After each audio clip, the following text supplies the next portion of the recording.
All right. Hi, my name is Misty. I am author of the book Rise, A Guide to Climbing Out of Betrayal Trauma.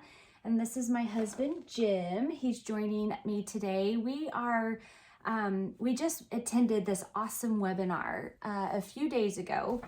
And I thought this would be a great opportunity just to offer our thoughts on it, what we took away from it, and kind of give you the cliff notes, but highly suggest you watching it on your own and you coming to your own conclusions.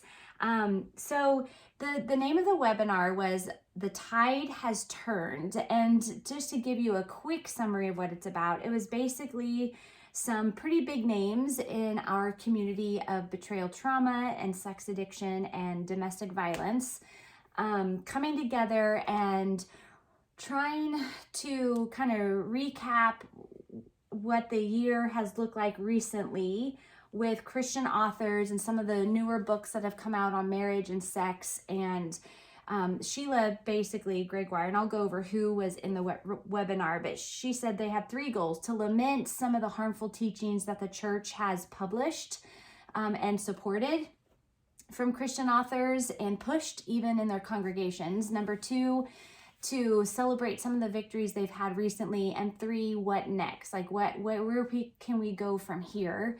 And so I, as an author now, could really relate to just the standard that I think Christian authors should be held to. It's terrifying to be an author, because when I was writing it, I remember telling Jim, like, this section of my book, can you read this and tell me what you think? And I know it doesn't apply to our experience, but I have to remember I have to write to the women who are in deplorable situations. Like, that was always in the back of my mind. Remember us having those conversations? Like, I have to write this book for the women who are with men who are full-blown addicts, have no desire for recovery, and just making sure that I cover all my bases. And it felt like a huge responsibility to make sure that I was covering this ginormous spectrum of addiction and abuse. And even if it didn't apply directly to our relationship, I still had that in the back of my mind. But it could apply to women in really awful situations, and making sure they heard that they had a way out of that. And like, quite frankly, I feel like my next year goal, 2022, is to open my book back up and line by line determine if I need to revise it already. And it hasn't even been out for a full year. But it's just, when you're in recovery, there's just so much growth that happens even in 6 months. I mean, I launched my book on betrayal trauma in April, and we're now in December, and I feel like I've grown so much, and you have too. Like, we're exploring egalitarianism versus complementarianism, and authoritative versus authoritarian parenting, and we just continue to pull back all the layers of dysfunction, really, and just asking ourselves, what do we want our new marriage to look like? Because we've divorced our old marriage. Even though it wasn't on paper, we've divorced our old way of doing things. So I get this. I get that that it's important to keep authors accountable for what they make public. And I think as an author, it's important to receive the feedback that we're hearing and then make really wise and sound judgment. And it's okay to say, you know what, I got that wrong. And because I know more now, and when you know more, you do better. And so that's what I want to do as an author when I go back through my book after the New Year's. But that's kind of what this webinar was all about, was, okay, let's reflect on some of these harmful teachings, where do we go from here? So let me first just tell you who was in this webinar. So Sheila Gregoire, I hope I said her name right, I think I did, but she's an author of a book that literally was published a couple days before I published mine. And I was like, oh my gosh, because she wrote, co-authored a book with actually 2 other authors, but it's called The Great Sex Rescue. And when it came out, I think I didn't put it down for 3 days, read it front to back, super just what's the word when you binge? I was binging on her book, and I had written 2 chapters on legalism and sexuality, and I had no data, nothing. All I had was my journey in 2020 and our journey in 2020, where we literally unpacked our sexuality, how the church affected it, and how to reclaim it. That was our big thing, is like, okay, now we know what the church taught us, what we, it was like we pretty much learned about sex on 2 spectrums, pornography and legalism. Wouldn't you agree? Yeah. That's pretty much what taught us about sex. And so, so 2020, it took an entire year, like literally entire year, where that was my main focus in counseling. There was a lot of dissociation for me with sex. And so it was just so much. It was so much. But anyway, so Sheila's book comes out, and I was like, oh my gosh, my 2 chapters felt so clumsy and just floundering after reading Sheila's book. But it's because finally I could read a book that gave me hard data to then like really nail down what I was trying to say in my 2 chapters. And I still think I mean, the Holy Spirit helped me verbalize it in a way that I think is still beneficial to read. But Sheila's book is amazing. She's also has a podcast called the Bare Marriage Podcast, and she has a great blog called To Love, Honor, and Vacuum. You can follow her on social media as well. The second person was Andrew Bauman. We have followed him for quite a while now. He's a sex addiction counselor in the Northwest area. He's author of several books, The Sexually Healthy Man. I hope I said that right. Or the Sexually Healthy Man, or The Healthy Sexually Man. I'm sorry, I might have said that wrong. But you can look it up. And he's got a new book coming out that I am dying to get and read. And it's called How Not to Be an Ass, Essays on Becoming a Good and Safe Man. And I think that we will really enjoy reading his new book. So can't wait to read that. And then the third person was Pastor Patrick Weaver. He's the founder of Patrick Weaver Ministries. He's an author and a passionate advocate for victims of domestic violence. And I just discovered him, I don't know, 3 months ago, maybe 4 months ago, maybe a little bit longer than that. But and just following him on social media, and just really like everything that he says. He's just got like fire in him, and I love it. And then there was Sarah McDougall. She's the founder of wilderness2wild.com. She's a coach, she's an author, she's a domestic violence advocate, and I have been following her for quite some time now. Then Rebecca Lindenbach, which is Sheila's daughter, who also helped author The Great Sex Rescue. And she's also a part of Sheila's podcast, her and Sheila's podcast of the Bare Marriage Podcast. And then we had Gretchen Baskerville, who is the author of The Life-Saving Divorce. And she has been a huge advocate and educator on changing the stigmas within the evangelical community in the area of divorce. Love her. Found some YouTubes that she had done quite a long time ago. I want to say maybe 2 years ago, and have just been a fan of hers ever since. And then last but not least, Ann Blythe, person that I probably has influenced my journey the most. She's founder of BTR.org, betrayaltraumarecovery.org. And she's got a podcast. She's got, hundreds of articles on betrayal trauma, sex addiction, boundary setting, and lots more. So she's kind of a hero to me because I just love everything that she has put out.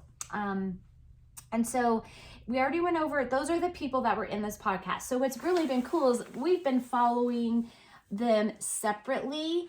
And then this was the first time, like, all my favorite people were in like one entity. And so that was, I could not wait to listen to this webinar and just have all my favorite people in one spot that have been so a part of our healing process. So that was really cool. So now we're going to get into just some of the highlights from the webinar. So I already told you the purpose. And so the first section was kind of like to lament some of the harmful teachings that Christian authors have been promoting. And so one of the books that they mentioned specifically was the book Every Man's Battle. And the basic message of that book, I mean, there's many harmful messages, I think, in that book, but one of them is that every man is inherently born with lust. And so I guess I want to ask you, what is your thoughts for a sex addict in recovery? Is that true? Is that not true? Where do you fall in that? Well, I think that that's false. Okay. I don't think that we were born lust and that we have no choice.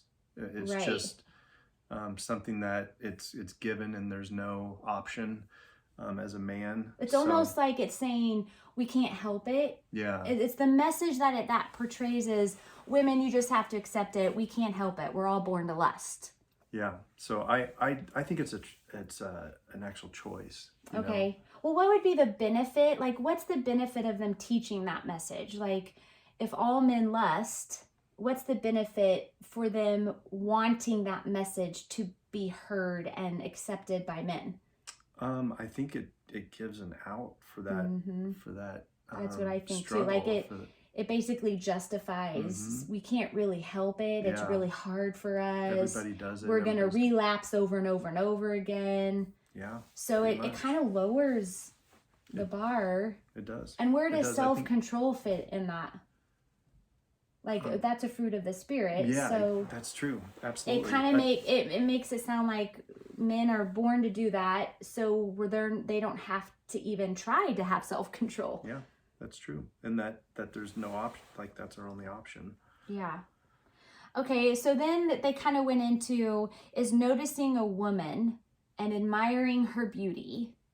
Does that equal lust? Because I kind of feel like that was kind of when we first, it's been a while ago, that we were like, wait a second, those are two separate things. And then trying to train, we have an 11-year-old son, like it's okay to admire a woman's beauty. That is not lust. So do you want to talk into that a little bit from your perspective? Like, what's the difference, I guess? Well, I think naturally we're gonna be attracted to women and think that that you all are beautiful, and I think that that's just something that God designed us to be. Is And that wrong? No, there's nothing wrong with that, and I think that we were kind of taught Conditioned, that. yeah. Even if it wasn't directly said, which I think it might have been, I just can't remember a specific instance, but it definitely was implied. It was definitely implied. And I know because I was on the receiving end. I was the Yeah. woman hearing those messages too. Yeah. So when does it cross over? You see a beautiful woman, you see her figure, you notice she's absolutely beautiful. So when does it cross over and become lust? What's the thought process when it becomes lust? I think it's where the dwelling on it, what happens after you notice it and think, oh, that's a beautiful woman. It's what goes on after that point.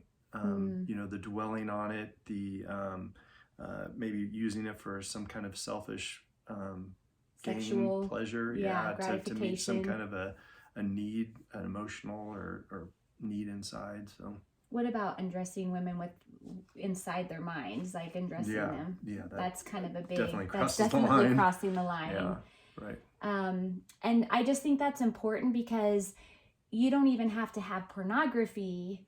Yeah, exactly. To lust. I mean, I just feel like a lot of in the Christian world, they're like, well, I don't look at porn. I don't have a lust problem because I don't look at porn. But you don't even have to have porn to have a problem with objectifying women. Right. And so if you are in a pattern of doing that all the time, you are under the umbrella of a sex addiction. Right. Like that's objectification, and that needs to be addressed. Yep. Yeah. I agree. Okay, so that's really good. I was just going to share, like, I can remember, and you know this because I would tell you, I'd get in the car after church and I would be like, there's this guy at our church, and I try to have a conversation with him about ministry things or whatever, and he wouldn't even look me in the eyes. It was like he would look right past, like right over here somewhere, but wouldn't like engage with me. And if I would find him in the community and be like, hey, how are you doing? It was like he'd start twitching almost. It was just, and it would bother me so much because I've actually seen that, like, because she mentioned it to me, and so I was kind of aware of it. And so just from a an observer. The observer, a side observer. It was pretty obvious. And so I would tell him, it just makes me not even feel like I'm a human, a person. It was just like, and I felt like it was from all this messaging, like, the term bounce the eyes. Yeah. If you can't even see a woman, you know what I mean? So I think that's a really dangerous message for sure. Yeah. So they kind of went over that. Then they also mentioned another big book that was a bestseller. I remember we were in a Sunday school class in our 20s that studied this book, but it's called Love and Respect. And first of all, just the whole, that men need respect, women need love. I'm like, even that to me is not true, because I need both. Yeah. Do you need love? Yeah. Yeah. And I need respect. So I just feel like the whole premise of that book is really not true, because I need both. If you don't respect me, and it's same, if I don't love you, right. It's just like we all need that. So I don't really understand the whole like foundation concept of that book. But anyway, one of the main messages in their sex chapter or the sex part of their book, is that sex is a man's need. They actually use that word need. And so, like we had a pastor in our community who, Jim remembers hearing this in a sermon, and I do too, that he would say, sex is a legitimate need. Pornography is an illegitimate way of meeting that need. So if you're somebody who looks at porn or objectifies women or whatever, and you heard that, or heard that sex is a need, what would that do for someone who's kind of looking at porn or whatever? What does that do? What does that message say? Well, I know. And is that true? Is that even true? Well, it's not true. But I know what it did for me, especially when I was, full-blown addict mode, is it gave me a sense of entitlement that I felt like that is a need of mine. So I need to have it. And if she didn't do it, then I need to meet my own needs. And so I would do it, myself. Okay, so Ann Blythe, she's the founder of BTR.org. She actually, this is one of the specific things that she talked about, that they see hundreds and hundreds of women and men go through their program, because they have a program for men too. And this is a common theme, is that sex is a need. And so she said, basically, and if a wife doesn't provide sex in the way the husband thinks he deserves, then the husband is left with no choice and is in a way forced to act out sexually. And then it also gives a message of obligation sex, like women are obligated, because if they don't, it's a need for your husband. So if you don't give that to him, then he's going to go find it somewhere else. And it almost says that if you don't meet our needs and we go somewhere else, it's not our fault, because it's our need, it's your fault for not. Exactly. Yeah. And that is, it just takes responsibility completely off of his choice. And then it blames women, right? So it's basically saying that women are responsible for men's lust. And you're saying that is not true. Right. And I'll go on to say that I truly thought that it was something that I had to do, I needed to do. Sex. Yeah, physically even. And so, because we were taught in that marriage conference. Yeah, every 3 days. A Christian marriage conference, which is total fake science. And I don't even know where that started, if that was a focus on the family thing or where that started. I don't want to make assumptions, but that every 3 days a man has to release. Like that is, and so, we've had many conversations about that. That's why we're kind of like, remember when we thought that was actually like a physiological thing that had to happen. Yeah.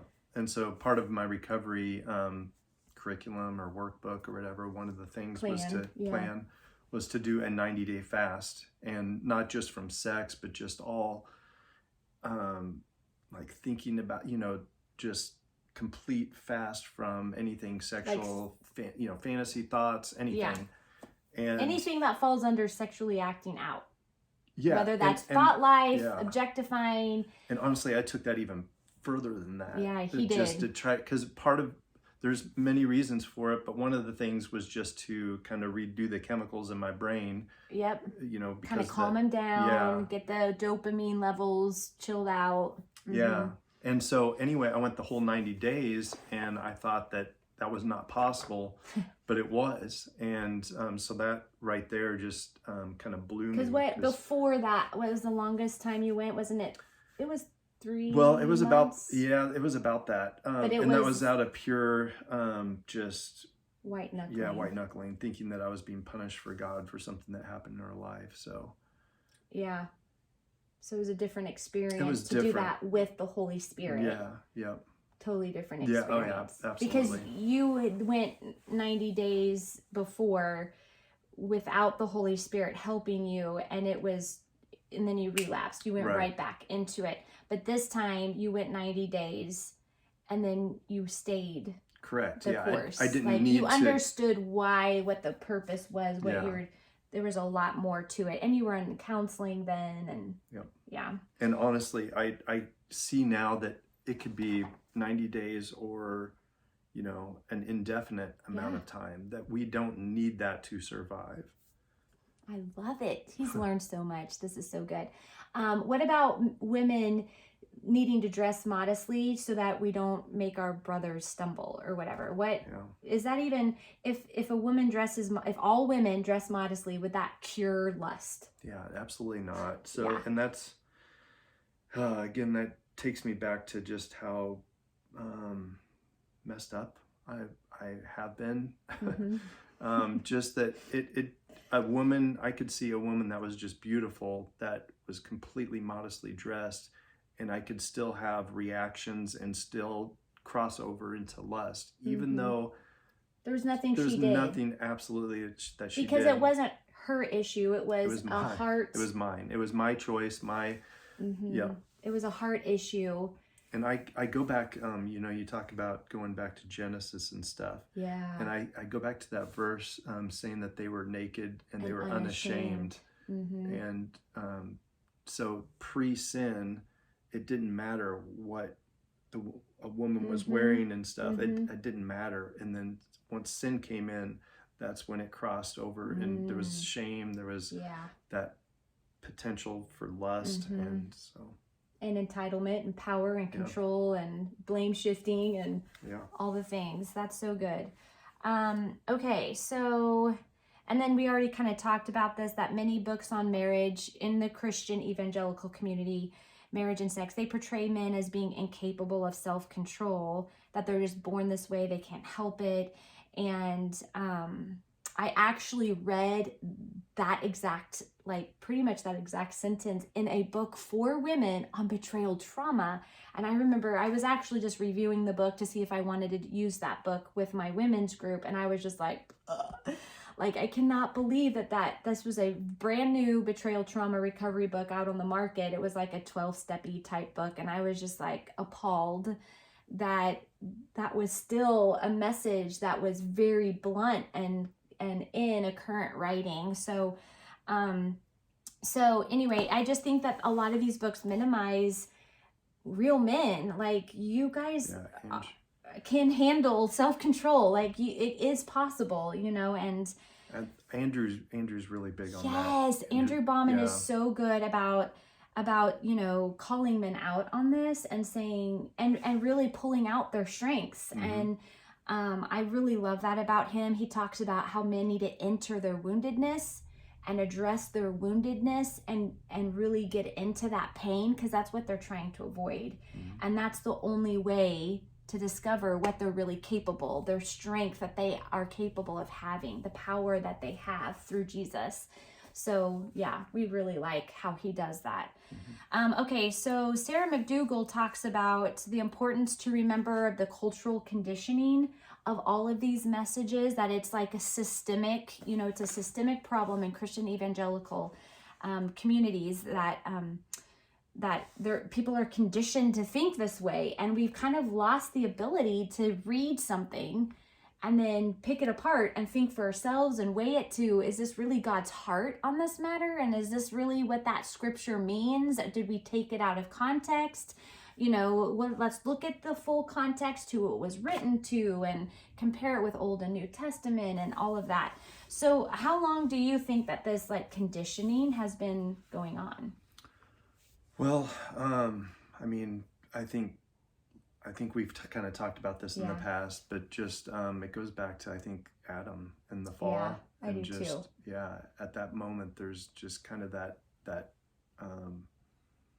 desire to shift the blame and gaslighting, and I think so too. That's what I think too. I think it's just been around forever. Like this is forever. Like since the fall, since they've sinned. Yeah.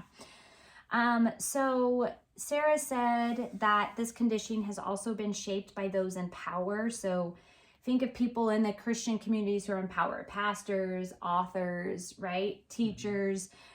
So I wanted to ask you, why aren't those in power within the church communities changing this narrative and this perspective? Why aren't they doing that? I think that's a loaded question. I think so too. I think there's a lot of answers to that. I think so too. There's pride. There's covering up their own issues that maybe they haven't resolved. Maybe covering up their own sexual addiction sins. Yeah, well, I mean, latest statistics aren't very promising. Yeah. I mean, 57% of pastors, and I think 64 or 67% of youth pastors are addicted to porn, and that's who admitted it, of course. So, I mean, sexual sin is pornographic style of relating, like Andrew Bauman likes to use that. It's filtered into the church so heavily, but I just think that church leaders just like power. This is where I'm at. I just feel like, and I think was it Patrick Weaver also mentioned that that's kind of just the culture. And so if a pastor maybe did view that and did view what? Did view just the difference, like what we're talking about, just how it's different from kind of what is being taught, that maybe the congregation would be upset with him and they would lose. There's so much to lose. Yeah, and that they might want him to not be the pastor. Yeah. And if pastors start coming out that they're addicted sexually to sexual sins or sexual immorality, like they lose their jobs. Yeah, well that's a whole like there's thing. Just so much to lose for them. So I think there's a lot of fear involved too. And then Sarah mentioned that fewer than 1 in 10 men enter recovery. Why do you think this is? Why? And I would love to know statistics of how many men enter recovery and actually go 1 year sober, 5 years sober. I would love to see some hard data on how many men make it to 10 years sober. But why do you think so few of them make it and even enter recovery? I think, again, that's a loaded question. I think it's, in order to do that, it's painful. And we as addicts are basically acting out to soothe the pain that we have, emotional pain, whatever it is. Like any addiction, it's an escape from pain. Yeah. So the only way to heal is to enter into the very thing you're trying to avoid. Yeah. That's just one aspect of it. Two, that gives up control. I think, again, back to Adam, part of the thing is to be in control and be lord over, other. And they talk a lot about the patriarchy in the webinar, just the hierarchy and all, and they kind of, it's just, there's a lot of deconstructing. If you really want to deconstruct just the teachings of the church and how it's affected your marriage and you personally, it's a lot. You have to just be ready to really dive into that. Don't you think so? Yeah. Pastor Weaver, I'm on the second page. He mentioned that intimacy is way too often pornified.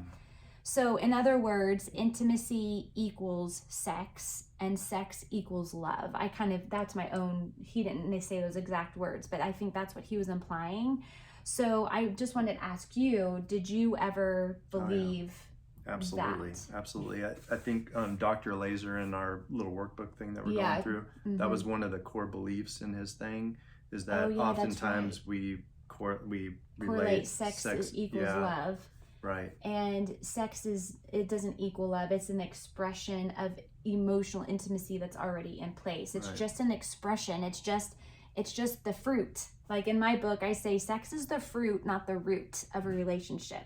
And I think we've turned that around in our society. Definitely. That's good. So books aren't, a lot of Christian books, they aren't really covering what intimacy really is. They're not like, let's define what is intimacy in a marriage. What does that look like? And how does that transfer over to sexual intimacy? But I will tell you, if you want to dive into intimacy and sexual intimacy, The Great Sex Rescue, that book is really pretty life-changing, I think. So I would really highly recommend, if you've not read that and you're recovering from sex addiction, betrayal trauma, and you're wanting to explore how everything has affected your sexuality, definitely read that book. It's really, really good. And then the other book that really influenced us before Sheila's book came out, because we didn't have that book as a resource, the only one, and how many books did I have? 2020, I'm telling you, I bought every book, even secular ones, remember? And I was just like, this is horrible. Like all of them, they're all rubbish. But there was one book written by the McCleskys, and I think that's the only book that they've written. It's a husband and wife, and it's called When Two Become One. And it is faith-based, and it was the one book I had that like transformed our intimacy, like both emotional and sexual. It's mainly on sex, but it's not. It talks a lot about emotional intimacy too, but it is so good. And so I want to put a plug in for that book too. I don't know if I agree with every single thing in it, but I'd have to go back and read it again after reading The Great Sex Rescue. But I still think, for not having the hard data that The Great Sex Rescue book gave us, it's like the next best thing. So I'd have to go back and like really critique it, but overall it had really good things in it. So, okay, part 2, we're almost done. Part 2, victories in current times. What we're finding is it's really exciting, but individuals are just raising their voice. So they're holding authors to a higher standard. And thankfully, because of The Great Sex Rescue, now there's hard data to really dig into that issue. And the common thing amongst truth seekers and truth tellers is that we desperately love Jesus. And many, if not most of us, have lived through what the messages of these books have taught. Like, we were living it out in very dysfunctional ways. What we were being taught, it was reinforcing. These books were reinforcing everything, enabling and yeah, in both of it, not just him. I want to take ownership for me too, because I had messages too that it was reinforcing in me as well as a woman. And so anyway, our goal in this is just to, one, highlight a really great webinar that we attended. If any of them happen to watch this, we would just want to, as a couple, say thank you for offering that. And we just want to continue to shed light in the dark and have discussion about these hard issues, because people aren't talking about it, but they're starting to. And I think that was the great victory, is that people are starting to use their voice, find their voice, do their research, read a book and have some good discernment, and to weigh it and ask God, what is your heart on this issue? So Sheila ended with saying, God is shaking the church and your voice matters. And I thought that was a great way to end it. So that's how I will end it too. So thank you for watching.